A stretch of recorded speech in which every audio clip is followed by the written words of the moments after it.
법이라는 양날의 검, 이 검은 너무 날카로워 어떻게 휘두르는지 누가 휘두르는지에 따라 다른 결과를 내곤 합니다. 그렇다면 60일 후 새로운 대한민국의 법치는 어떤 모습이어야 할까요? 이 이야기를 나누기 위해 비상계엄 사태 직후 계엄의 부당함을 피력하며 사의를 표명했던 류혁 전 법무부 감찰관님 모셨습니다. 감찰관님 안녕하세요. 예, 안녕하십니까.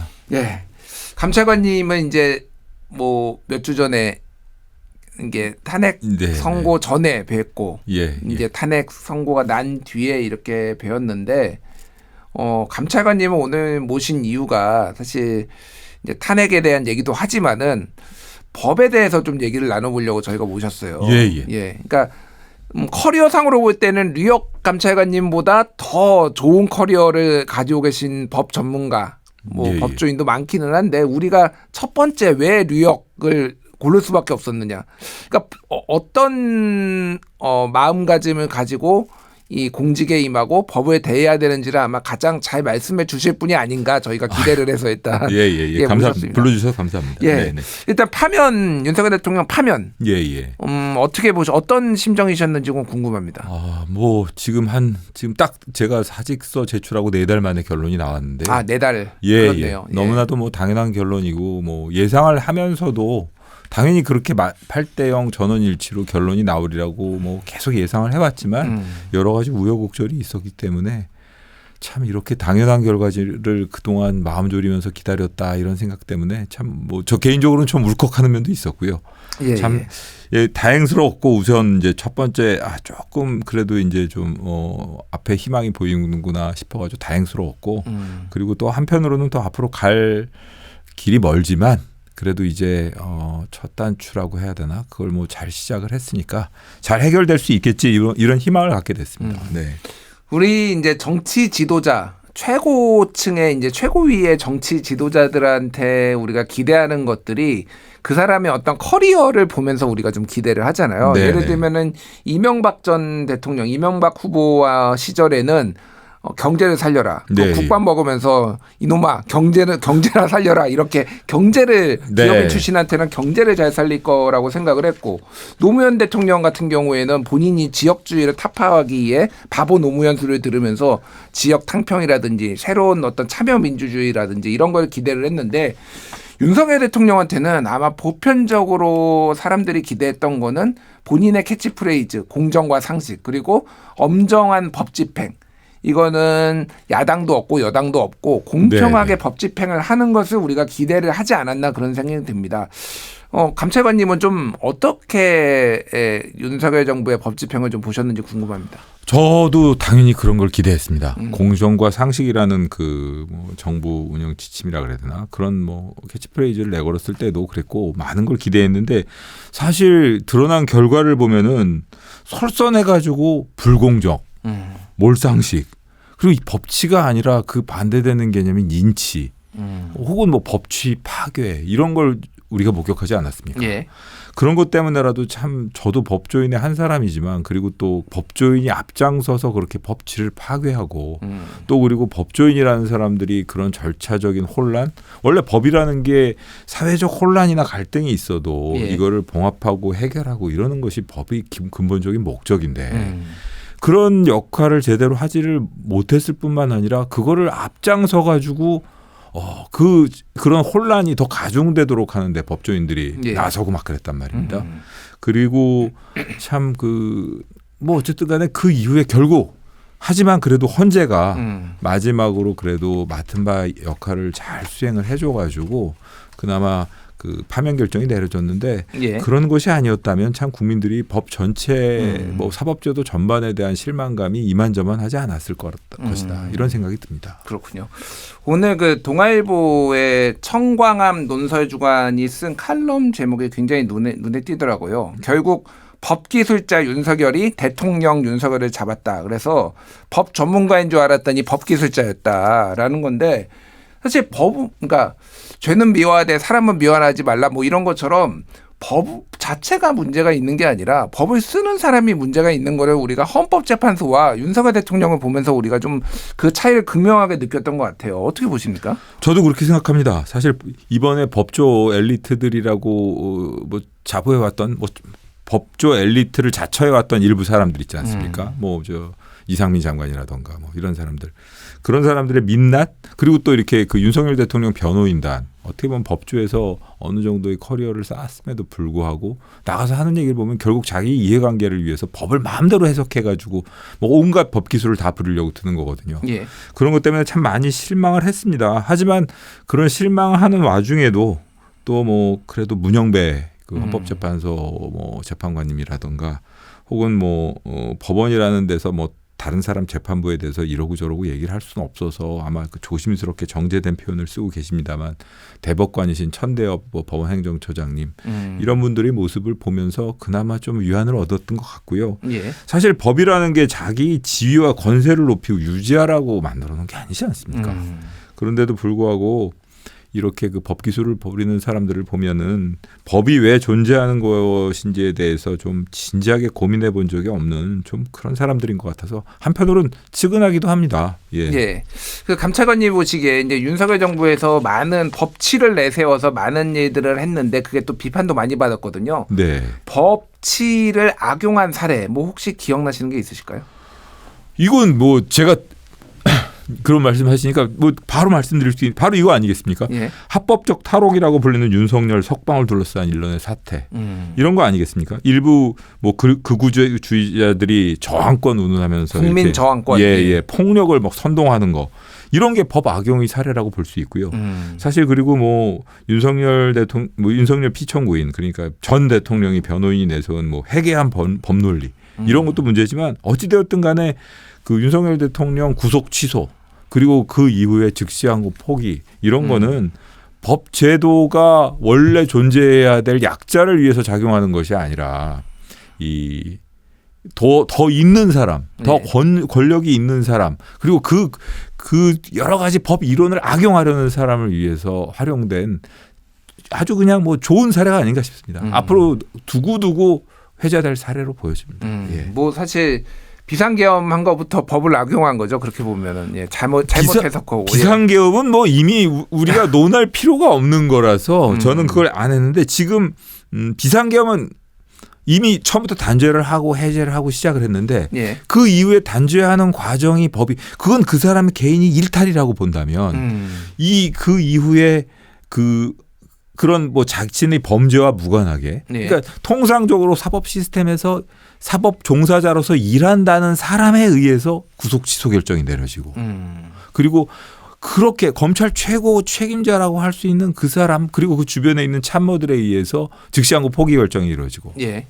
그래가지고 국민적으로 엄청난 그 뭐 실망감, 분노감 이런 걸 일으켰다는 점에서 저는 그 부분을 정말 그 순간을 딱 지적하고 싶습니다. 그렇군요. 예. 네. 만인의 평등한 법이 아니라 한 명에게만 평등한. 그렇습니다. 뭐 예, 절차적 예. 정의라는 거는 자신의 권리를 제대로 주장하지 못하고 이 국가 공권력이라든가 이 거대한 그 국가 권력 앞에서 자신의 권리가 침해될 수도 있는 그런 나약한 사람들을 보호하기 위해서 만들어진 것이지. 예. 그런 법이라든가 이런 걸 갖다가 막 이렇게 악용해가지고 자기 이익. 그러니까 사실 이거는 윤석열 대통령이 그렇게 큰 죄를 짓고도 그 백두대나 거리를 활보하게 만든 게 결국 법 때문에 그런 거 아닙니까? 예. 그런 법 논리, 법 주장, 그 다음에 그거에 현혹되어 가지고 최종적으로 어떤 결과가 생길지도 모르고 구속 취소 결정을 하고 즉시항고 포기를 한 그런 것 때문에 그런 거니까 예.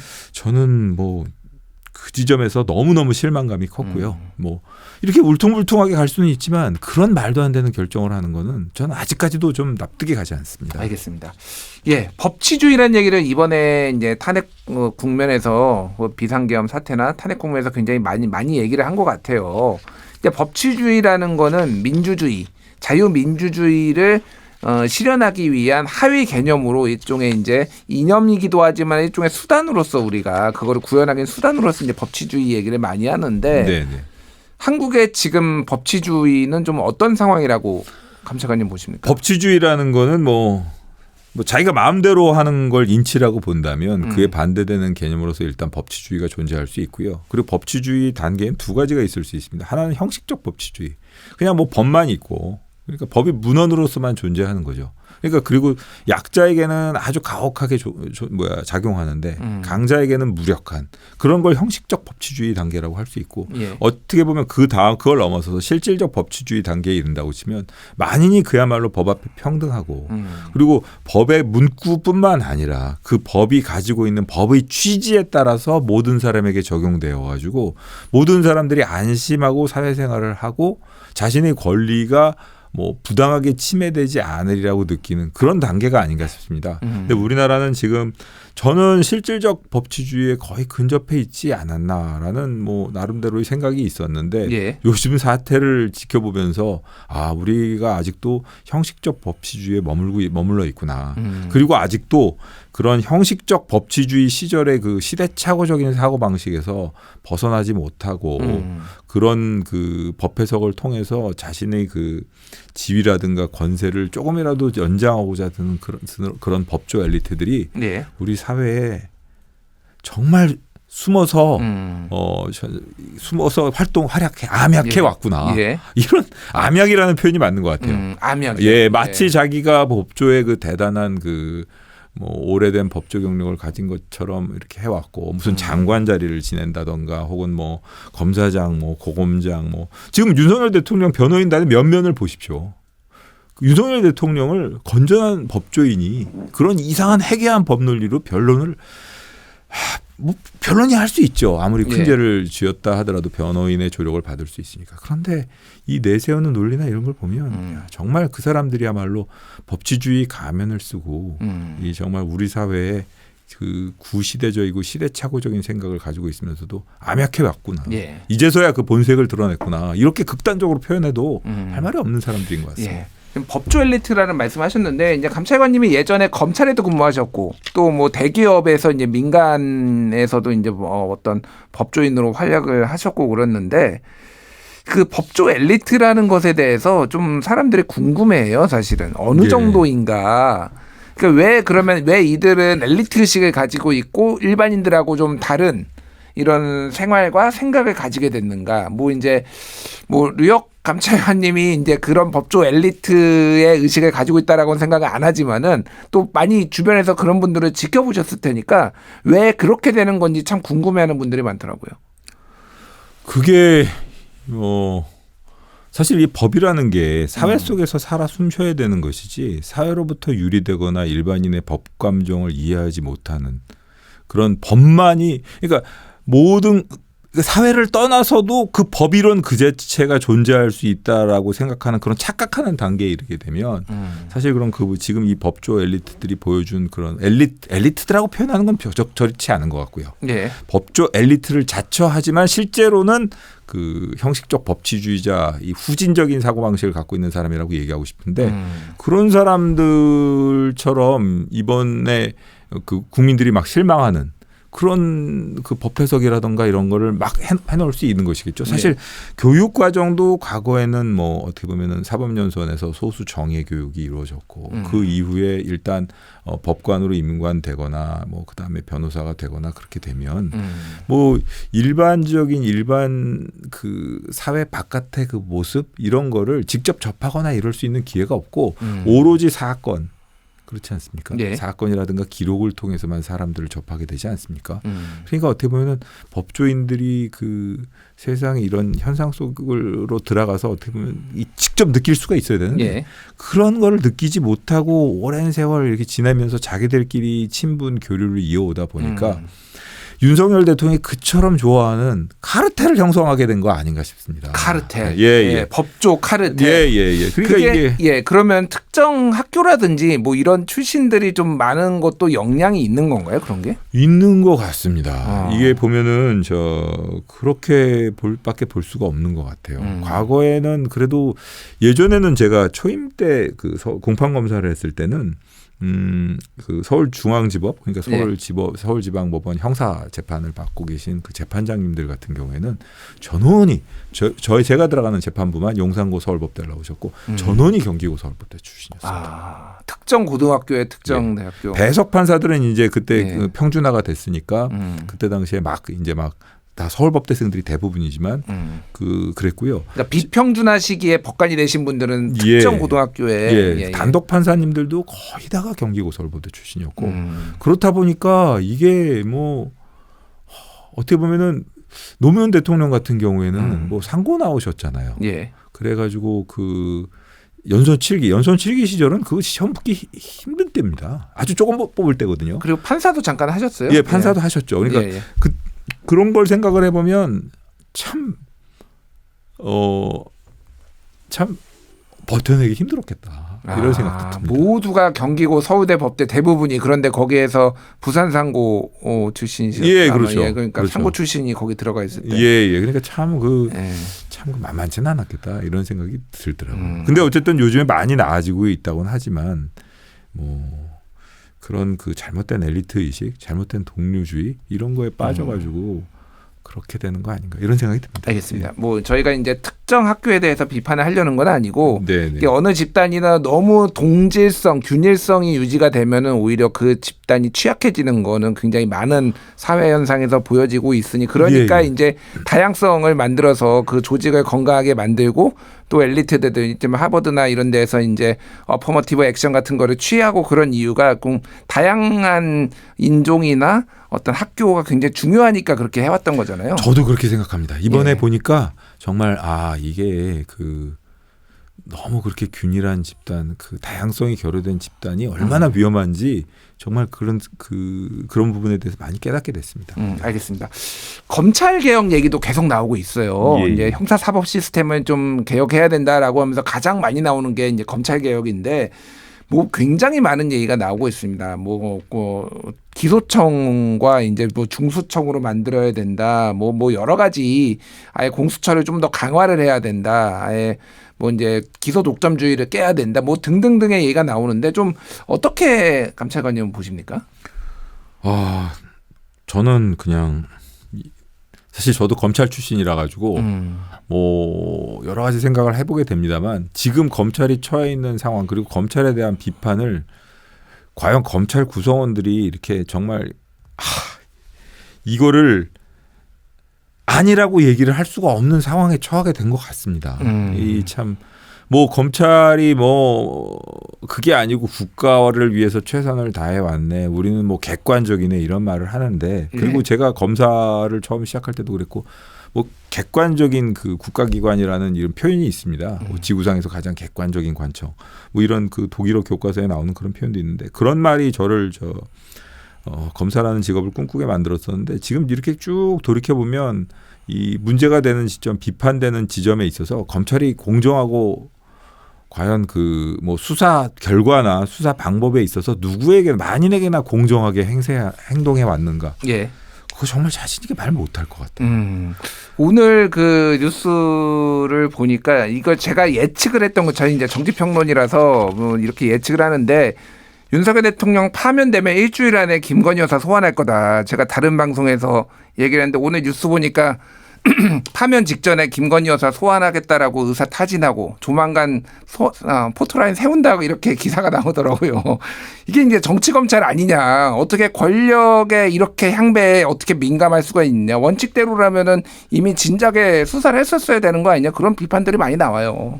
맞습니다. 뭐 이번에는 뭐 불러갖고 조사하면서 휴대폰 맡기거나 그럴 일은 없으니까 어쨌든 간에 제대로 해야 될 것 같고요. 결국은 사법제도 개혁이라는 거는 국민을 위해서거든요. 근데 다만 이렇게 생각도 해보셔야 되는 게 정치적인 부분은 그러니까 윤석열 대통령과의 그 절연 그거는 확실하게 해야 되고 윤석열 대통령뿐만 아니라 정치를 꿈꾸는 일이 없도록 검사들이 앞으로 그런 부분에 대해서는 확실하게 절연을 해야 됩니다. 사실 그 검사라는 그 직역 그 자체가 대단히 중요하거든요. 그렇기 때문에 검사들이 그 임무에 충실하게 할 수 있도록 만들어줘야 되는 것은 결국 그렇게 해야만 억울한 일을 당하는 그 뭐 그 소소한 시민들이 없어지니까 그런 점도 염두에 두고 검찰이 지금까지 잘못해왔던 지점을 어떻게 하나하나 개선해야 될지 그런 것도 좀 진지하게 고민을 해봐야 될 것 같습니다. 예. 이게 이제 구체적으로 막 들어가서 이게 기소청을 만드네 안 만드네 이런 거는 좀 답변하기가 지금 쉬운 문제는 아닌 것 같아요. 쉬운 문제 아닙니다. 근데 사실은 뭐 어떻게 기소청이 된다 하더라도 결국 검찰이 수행해야 될 업무의 그 본질을 정확하게 안다면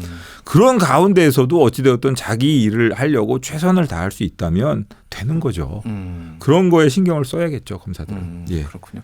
사실 뭐 기소청이 되더라도 누군가 또 수사를 해야 되고 수사도 해야 되고 예. 또 그다음에 이 공소 제기라든가 공소 유지를 함으로써 억울한 사람 그리고 죄를 지은 사람이 그 죄에 상응하는 형벌을 받을 수 있도록 최선을 다하고 그래야 되지 않겠습니까? 그게 또 뭐 이 비록 권한을 잃더라도 그게 이 사회 전체로 볼 때 중요하지 않은 일이라고 말할 수 없죠. 그러니까 아주 중요한 일이기 때문에 그 일에서 또 최선을 다할 수 있는 길을 찾아야 될 겁니다. 예. 알겠습니다. 그 사법부 얘기 조금만 여쭤볼게요. 사법부의 재판에 대해서도 외국처럼 배심원 제도를 좀 도입해야 된다라고 하든지 다양한 좀 얘기가 나오고 있거든요. 아니면은 뭐 직선제 얘기까지 뭐 과거에는 좀 나왔는데 그쪽은 좀 어떻게 보십니까? 사법부에 대한 개혁이나 사법부도 이번에 그 법원 결정이나 이런 걸 보면은 일반 국민들의 법감정과는 괴리된 이렇게 유리된 이런 결정이 막 나오지 않습니까? 예. 사법 실험에 가까운 구속 취소. 그러니까 뭐 다른 사람에겐 전혀 적용될 수 없는 그런 그 시간 단위 계산 기준을 적용해 가지고 풀어주고 아유 난 이거 검찰에서 즉시 항고할 줄 알고 그랬다는 식으로 이걸 시정해 달라고 한 건데 이걸 왜 이러냐고 그거 그렇게 큰 문제를 가지고 그렇게 장난치면 안 되거든요. 뭐 핵실험 한다고 해가지고 그냥 뭐 시내 항복판에다가 핵폭탄 터뜨려 가지고 이거 되네 이걸 확인해 봐야 됩니까? 그거는 있을 수 없는 일입니다. 예. 그렇기 때문에 그런 그 국민 법감정과의 괴리를 피하기 위해서라도 어떻게든 뭐 국민참여재판이라든가 이런 제도를 좀 더 보완해야 될 필요가 있어 보입니다. 법원도 중요 결정에 있어서는 뭐 참심제를 도입한다든가 그런 일반인들의 의견을 들어볼 수 있는 그런 제도를 만들었으면 좋겠습니다. 예. 이제 뭐 아마도 내일 아마 대선 일자가 결정될 것 같고 국무회의에서 6월 3일 그리고 이제 치열한 이제 대선 전국으로 들어갈 것 같은데 뭐 어느 정당이 이기든 이제 우리나라 대한민국을 좀 새로 개조해야 하는 그런 과제를 좀 아는 것 같습니다. 앞으로 대한민국은 어떤 국가가 돼야 되고 대한민국의 법치주의와 사법 시스템은 좀 어떻게 돼야 될지 말씀해 주시죠. 헌정 질서가 회복됐으면 좋겠고요. 이번에 무너진 헌정 질서 그리고 헌법적 가치를 가장 중요하게 생각하는 그런 나라가 됐으면 좋겠고 사실 어떤 나라가 그 얼마나 발전했는지 그리고 얼마나 법치주의가 확립되는지를 알려고 그러면 가장 소외되고 자기 권리를 주장할 수 없는 참 보잘것없는 사람이 사법 시스템 내에서 어떤 대접을 받는지 그걸 보면 된다는 겁니다. 예. 그런데 우리나라 사법 시스템이라는 것은 뭐 권리 위에 잠자는 자는 보호해주지 않는다라는 뭐 민사적 법리를 따르는 건지 어떤지 모르겠지만 그런 그 참 어떻게 보면 약하고 그런 사람들에게는 아주 가혹하고 힘센 사람들에게는 관대하다는 그런 인상을 주고 있거든요. 예. 예, 그런 점, 그런 부분을 꼭 좀 바꿔줬으면 좋겠습니다. 예, 알겠습니다. 네. 예. 법은 만인 앞에 평등하다. 이 얘기가 선언이 아니라 진정으로 모든 사람이 그렇게 느낄 수 있게 많은 사람이 그렇게 느낄 수 있게 하는 게 진정한 법치주의고 민주주의 국가가 아닐까 그런 생각을 해보게 됩니다. 예. 오늘 여기까지 정리를 하겠습니다. 법이란 무엇인가 법치란 무엇인가 류혁 전 법무부 감찰관님과 이야기 나눠봤습니다. 감찰관님 감사합니다. 예, 감사합니다.